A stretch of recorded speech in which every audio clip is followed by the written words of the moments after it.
हमने भी ये चीज़ सुनी है कि जिसके नसीब में जो लिखा होता है एक दिन उसे वो मिलता ही है, तो उसके लिए हमें परिश्रम करना चाहिए।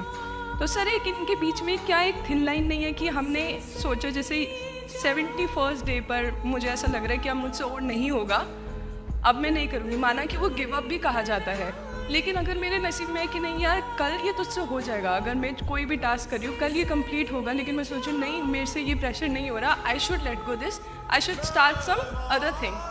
तो क्या ये मुझे लेट गो करना कभी रिग्रेट नहीं कर सकते कि लाइफ में यार एक दिन और ट्राई कर लेते तो शायद मिल ही जाता? देखिए, जो नसीब का मामला है मेरे ख्याल से आपकी उम्र में नसीब को नहीं मानना चाहिए। दुनिया में किसी को नहीं पता कि नसीब है या नहीं, और है तो कितना है।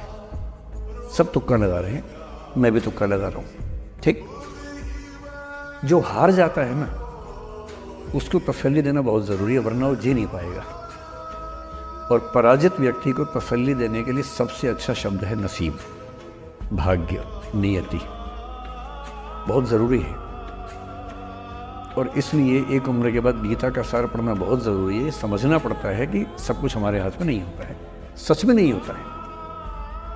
पर इसका मतलब ये भी नहीं है कि सब कुछ किसी और के हाथ में होता है। अगर ऐसा होता तो बिना मेहनत करने वाले आईएएस बन जाते या कुछ भी बन जाते। ये हो सकता है कि आईएएस बनने के एग्जाम में 10 ने मेहनत की, उनमें से 8 का हुआ, 2 का नहीं हुआ। पर यह नहीं हो सकता कि एक आदमी ने मेहनत नहीं की तो उसका आईएएस हो गया। बिना मेहनत के तो नसीब भी नहीं मिलने वाला है।